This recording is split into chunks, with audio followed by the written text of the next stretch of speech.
Hello viewers, আজকে class 12 এর অর্থাৎ দ্বাদশ শ্রেণীর সেমিস্টার 4 এর অটোমোবাইল সাবজেক্টের সেকেন্ড চ্যাপ্টার অটো ইলেকট্রিক্যালের session 9 maintenance and servicing of major electrical accessories অর্থাৎ বাংলায় বললে প্রধান বৈদ্যুতিক আনুষঙ্গিকগুলি রক্ষণাবেক্ষণ এবং পরিষেবা প্রদান। আমরা এই 9 নম্বর সেশন থেকে গুরুত্বপূর্ণ প্রশ্নগুলো আলোচনা করব। তোমরা যারা আগের ভিডিওগুলো দেখোনি, ডেসক্রিপশনে লিংক দেওয়া আছে, সেখান থেকে তোমরা আগের ভিডিওগুলো দেখে নিতে পারো। আর যদি ভিডিওগুলো ভালো লেগে থাকে তাহলে চ্যানেলটিকে অবশ্যই সাবস্ক্রাইব করবে এবং বেশি বেশি শেয়ার করবে, সঙ্গে বেল আইকনটি অন করে নেবে যাতে তোমরা ডেলি এরকম ধরনের প্রশ্ন আপডেট পেতে থাকো। চলো শুরু করি যে এই সেশন থেকে কি ধরনের প্রশ্ন হতে পারে আমরা দেখি। প্রথম প্রশ্ন দেখো, গাড়ির রক্ষণাবেক্ষণ গাড়ির গুরুত্বপূর্ণ বৈদ্যুতিক যন্ত্রাংশ বলতে হর্ন, ফুয়েল পাম্প, গজ, স্পিডোমিটার, ওয়াইফার ইত্যাদি এই সব যন্ত্রাংশ সমূহের রক্ষণাবেক্ষণ ও সার্ভিসিং কেন গুরুত্বপূর্ণ? এরকম ধরনের যদি প্রশ্ন দেয় তাহলে তার উত্তর কিরকম হবে?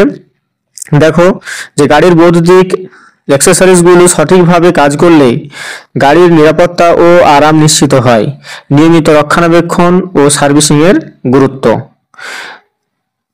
হঠাৎ বিকল হওয়া রোধ করে, যন্ত্রাংশের আয়ু বৃদ্ধি করে, বৈদ্যুতিক শর্ট সার্কিট ও আগুন লাগার ঝুঁকি কমায়, গাড়ির কর্মদক্ষতা ভালো রাখে, ড্রাইভারের নিরাপত্তা নিশ্চিত করে।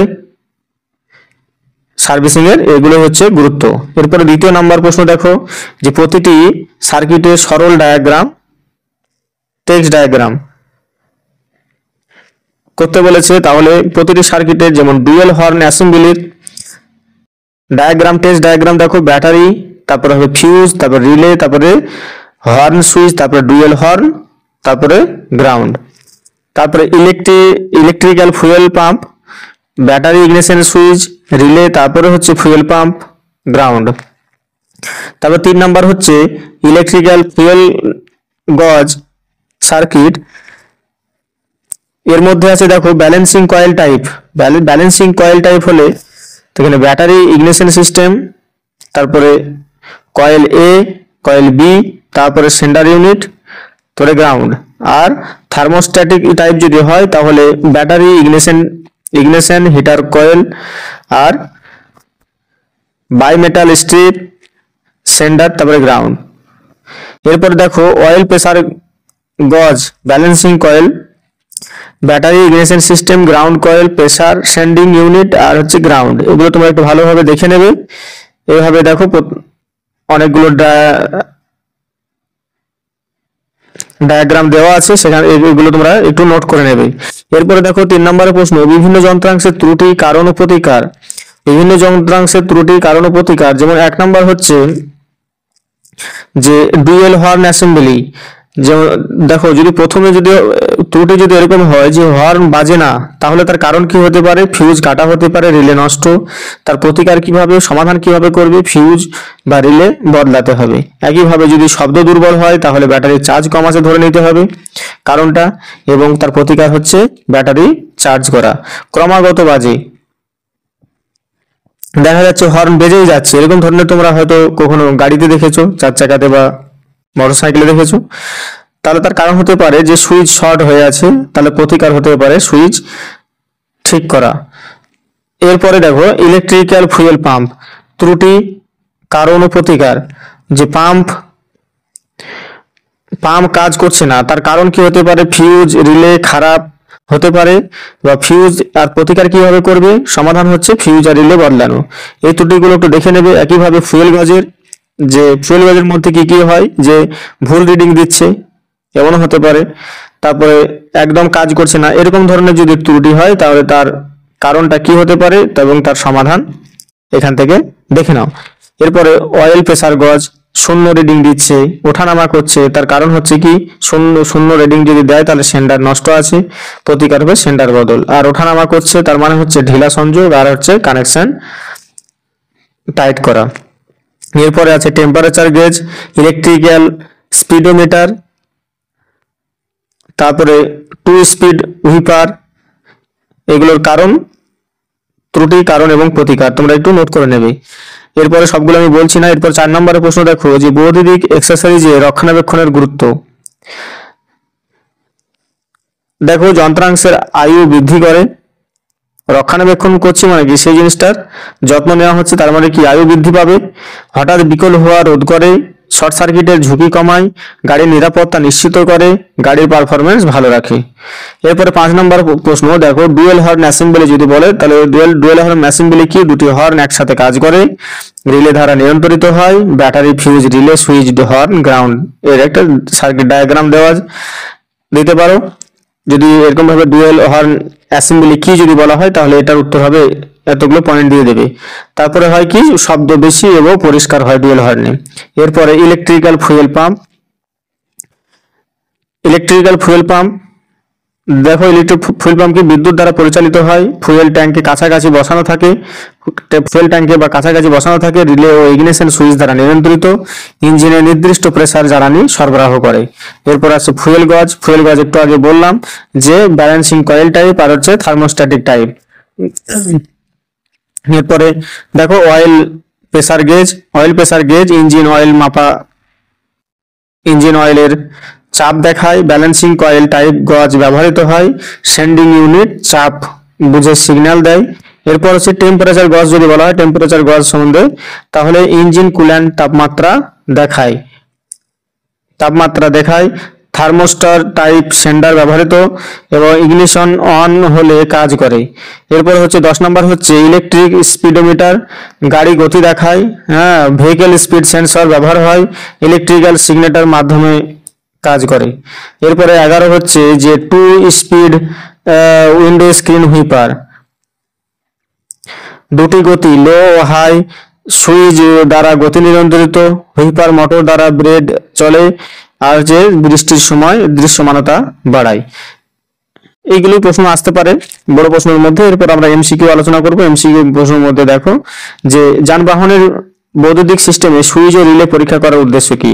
আমরা সুইচ ও রিলে কেন পরীক্ষা করি? তাহলে অপশনগুলো দেখো। অপশনগুলো হচ্ছে যে হর্নের শব্দের গুণগত মান ঠিক করা, হর্নের ফ্রিকোয়েন্সি নিয়ন্ত্রণ করা, পাওয়ার ফিড টার্মিনালে ভোল্টেজ পরীক্ষা করা, সুইচ ও রিলে কর্মদক্ষতা বা সার্ভিসিবিলিটি নির্ধারণ করা। তাহলে সঠিক উত্তর হবে ধ, সুইচ ও রিলে কর্মদক্ষতা নির্ধারণ করা। 2 নম্বরের প্রশ্ন যদি একক হর্ন সিস্টেমে হর্ন বোতাম চাপলে হর্ন এই শব্দ না হয় তাহলে কি করা উচিত? 1 নম্বর হচ্ছে যে হর্ন রিলে পরিবর্তন করা, হর্ন সুইচের গ্রাউন্ড সংযোগ পরিষ্কার ও শক্ত করা, সার্কিট ফিউজ পরিষ্কার করা পরীক্ষা করা, হর্ন সুইচ পরিবর্তন করা। তাহলে 2 এর সঠিক উত্তর হবে গ, সার্কিট ফিউজ পরীক্ষা করা। এরপরে 3 নম্বরের প্রশ্ন যে যানবাহনের ফুয়েল সিস্টেমে মেকানিক্যাল পাম্পের তুলনায় ইলেকট্রিক ফুয়েল পাম্পের সুবিধা কি? তাহলে মেকানিক্যাল পাম্পের তুলনায় ইলেকট্রিক্যাল ফুয়েল পাম্পের সুবিধা হচ্ছে, অপশনগুলো দেখো, একটি ইঞ্জিন ড্রাইভের উপর নির্ভরশীল, এতে কম রক্ষণাবেক্ষণ প্রয়োজন, এটি বনেটের ভেতরের তাপে প্রভাবিত হয়, এটি ইঞ্জিন থেকে দূরে স্থাপন করা হয়।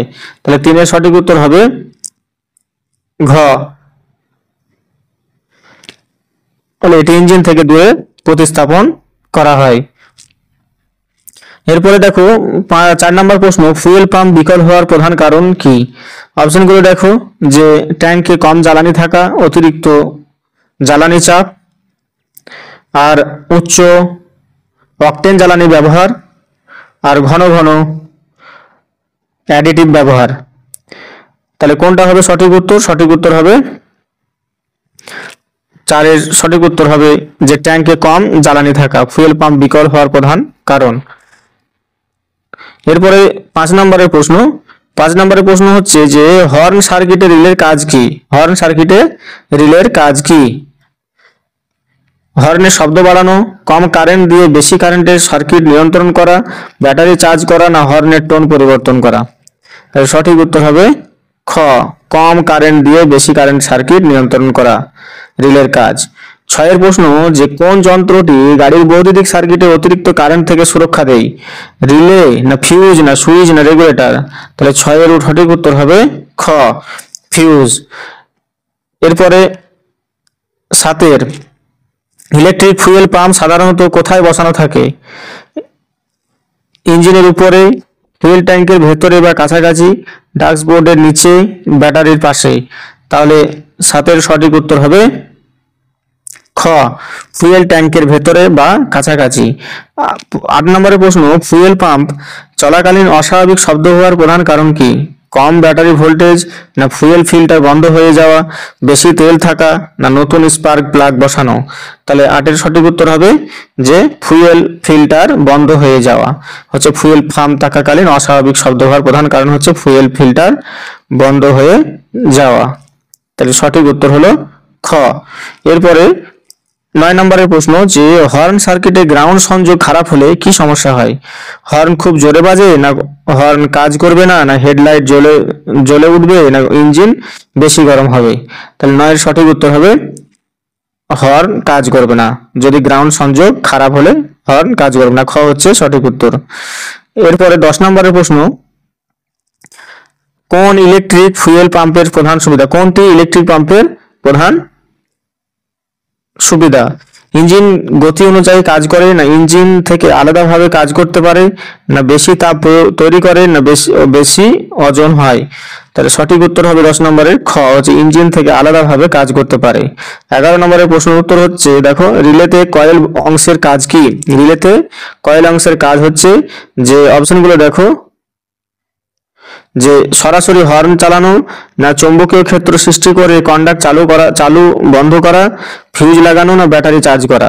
তাহলে 11 সঠিক উত্তর হবে খ, হচ্ছে চৌম্বকীয় ক্ষেত্র সৃষ্টি করে কন্ডাক্ট চালু বন্ধ করা। 12 নম্বরের প্রশ্ন যে ফুয়েল পাম্প পুরোপুরি নষ্ট হলে ইঞ্জিনে কি সমস্যা হবে? এক হচ্ছে যে ইঞ্জিন বেশি তেল খাবে না ইঞ্জিন স্টার্ট নেবে না, হর্ন কাজ শুরু করবে না হেডলাইট বন্ধ হয়ে যাবে? কোনটি সঠিক উত্তর হবে? 12 সঠিক উত্তর হবে খ, ইঞ্জিন স্টার্ট নেবে না। এরপরে 13 নম্বরের সঠিক প্রশ্ন হচ্ছে হর্ন সুইচ সাধারণত কোথায় থাকে? হর্ন সুইচ সাধারণত থাকে দেখো অপশনগুলো, যে ব্রেক প্যাডেলে না স্টিয়ারিং হুইলে না দরজার ভেতরে না সিটের নিচে? তাহলে 13 সঠিক উত্তর হবে খ, যে স্টিয়ারিং হুইলে হর্ন সুইচ সাধারণত স্টিয়ারিং হুইলে থাকে। 14 নম্বরের প্রশ্ন যে কোনটি ফুয়েল সিস্টেমের ফুয়েল প্রেসার নিয়ন্ত্রণ করে? যে ফুয়েল ফিল্টার না fuel pressure regulator, spark plug না অল্টারনেটর? তাহলে 14 হবে সঠিক উত্তর হবে খ, যে ফুয়েল প্রেসার রেগুলেটর। তাহলে এখানে আমরা এমসিকিউ আলোচনা করলাম যে 14টা। আশা করি এর মধ্যে তোমরা সেমিস্টারে এই সেশন থেকে শর্ট প্রশ্ন এবং ডেসক্রিপটিভ প্রশ্ন এখান থেকে পেয়ে যাবে। যদি ভিডিওগুলো ভালো লেগে থাকে তাহলে চ্যানেলটিকে বেশি বেশি শেয়ার করবে এবং সাবস্ক্রাইব করবে। দেখা হচ্ছে পরবর্তী সেশনে, 10 নম্বর সেশন, অর্থাৎ তোমাদের সেমিস্টার 4-এর দ্বিতীয় চ্যাপ্টারের শেষ সেশন।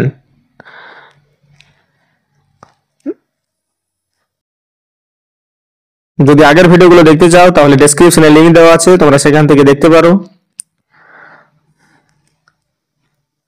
ধন্যবাদ।